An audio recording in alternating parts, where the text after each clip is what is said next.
Welcome back everyone. Today I'm returning to the series that kind of started all the urban legends videos that I've done on this channel, Korea. You guys loved the first one. You seem to have also loved the second one. My name is Danny Burke and this is the top 10 scary Korean urban legends part 3. Starting off at number 10 now, we have the haunted Korean woman's dormitory. The story goes like this. Back in '99 at a small rural university there were two seniors called Kang Ji-hyun and Lee So-yeon. The two women were healthy and happy for a long while, but then things started to change. Both have been complaining of sleeplessness and nightmares. In the day they said there was a strange man on campus that was harassing them. One of them arrived home one night with her dress torn. She was emotionally shaken up. These strange events wore them down, slowly withering them away. They skipped classes, stopped eating and showering. One of the last things they were heard saying was, "The man is watching us in the bathroom." On October 19th they were found dead in their rooms. After they were buried, other students in the same dormitory began reporting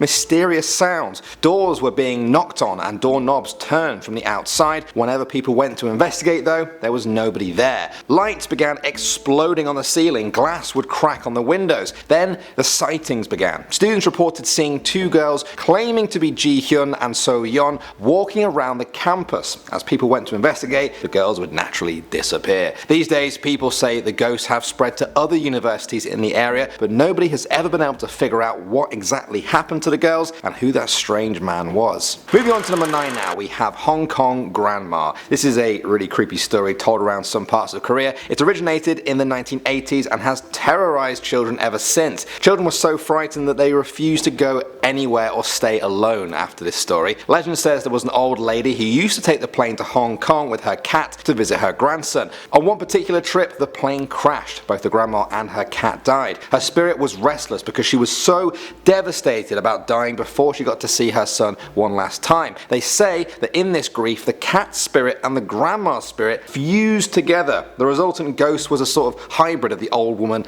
and her cat. When it made its way back to Korea, the ghost was spotted by many people, following them home before killing them. The paranoia about this ghost reached such a peak that this story even appeared on the news. Next up at number 8 now, we have the ghost of JAYU Road. JAYU Road is a strip of highway that runs north of Seoul. The locals know all about the story of this road, but it's not really them that need to worry about it, it's the travellers that are passing through. The road is notorious for bad weather. On many nights the fog is so bad that accidents happen. However, speak to any locals and they'll tell you that the fog is a sign of a supernatural presence there. Drivers claim they see a young woman with sunglasses standing by the side of the road. When they approach her, they realise she is not wearing sunglasses and that her eyes have actually been gouged out, and now they are nothing more than hollow dark pits. They quickly dash out of there, not wanting to find out what comes next. Coming in number 7 now, we have the elevator to hell. Many Koreans know of a legend that instructs people on how to get to hell on an elevator. They call it hell, but the best description is that it's a place where it's always nighttime, there are no lights, no other human beings except yourself. In any hotel, you have to take the elevator at night on the 1st floor and go to the 4th floor. Do not step out though. Go to the 2nd floor, then the 6th, then the 2nd again, and the 10th, and then finally the 5th floor. On the 5th floor, she will come into the elevator, the girl. Do not look at her, touch her, or even go anywhere near her. She is not of this world and wants to take your soul. She will ask you where you're going. Do not answer and press for the 1st floor instead. If the elevator goes to the 10th floor, you have succeeded. The same number combination must be pressed in order to return to this world. It's very important to get the number right, otherwise you could be lost in this hell or in the land between it and this world forever. Coming in at number 6 now, we have KWAN's son. She was a martyr at the age of 17 after being arrested and imprisoned during the Japanese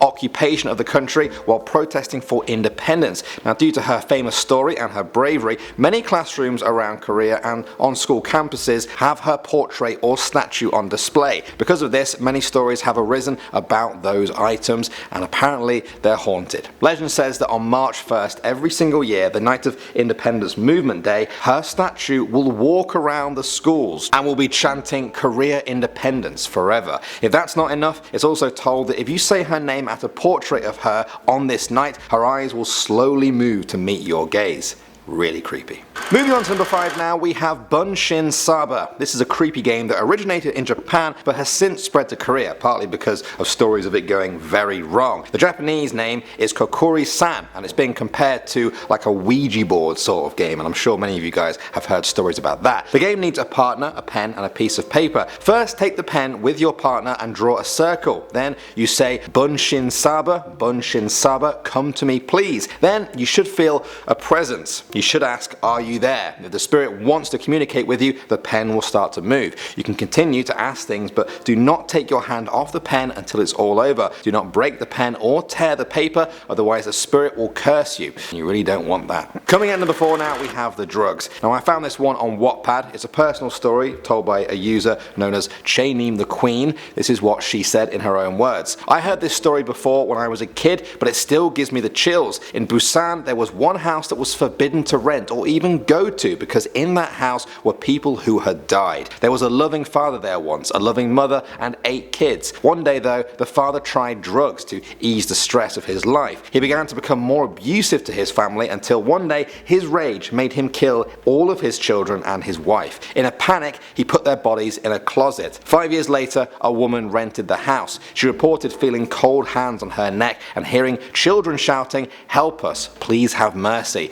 One day, she was found dead in the very same closet he had put his family in. Moving on to number 3 now, we have The Boy. This one was told by user Chloe14 on a site that's all about ghost stories. Now she said it became known in her part of Korea quite well. She used to be a cheerleader for an American high school in South Korea. They usually went to one of their rival schools on a Friday, had a game, slept in their gym, and then had another game the next day. On one such weekend, they were setting up their beds in the gym after the Friday game. They made them underneath the basketball hoops. Soon, they were asleep, but after a few hours, she woke up to the sound of someone dribbling a basketball across the court. She looked around in the dark and didn't see anything. She told herself she was just hearing things and so went back to sleep. She woke up a while later to the exact same noise. This time when she looked around though, she saw a boy about the same age as her holding a basketball and staring right at her. She was startled by his cold, angry and very sad look. She gasped and looked away in fear for a moment. When she looked back, he was gone. The next morning she told one of her friends from the other school all about her experience. That girl asked her to describe the boy. As she did, the girl's face went pale with shock. She said the description matched with a boy from the school who had committed suicide there just 3 days before. Next up at number 2 now, we have Elevator Psycho. This is a story that may put some people off from using elevators, especially when they're alone or at night. A girl was going back home late one night. She took the elevator alone. Just when the doors were closing, at the very last second, a man stepped inside.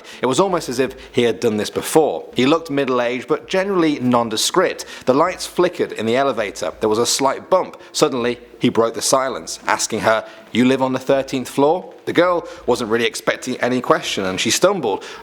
Yeah, she replied. "Oh," he said, "I live on the 12th floor." At that exact moment, the elevator stopped on the 12th floor. He stepped outside and said goodbye. "See you," she said. Then, just as the doors were closing, he turned back towards the elevator and pulled a knife out of his coat pocket. As the doors came together, he said one word with a creepy smile, "Upstairs." And finally, number 1 now, we have the scratching. This one comes from a user called Brandy on that same site that I talked about earlier where people share ghost stories. In her own words, she said, "I came to South Korea to be with my husband who is in the army. I had been here for 5 months. I had been living in my apartment for over 4 months. About 2.5 months ago, I started getting the icy feeling like I was being watched. This went on with no happenings until last night. My husband was training in the field. I am all alone in the house just like any other night. I got changed, went to bed and called my husband. I got to sleep around 12:30 a.m. I slept for about 2 hours when I started having a dream that I had never had before, but instead of what normally happens in the dream, an unknown force was on my back with 2 handfuls of my hair holding me down. I woke up to find that my head and my whole body was in the exact same position as it was in the dream, almost as if it had happened in real life. I blew it off thinking it was just my imagination. I fell back asleep a short time later. The dream resumed where it had left off. This happened one more time before I decided to just stay awake. It was about 5 5 a.m. in the morning. I'm not exactly sure. I heard a Korean man's voice talking. It was very deep. I could not make out any words that I know. It sounded as if he was hissing the words. By this time I was already terrified.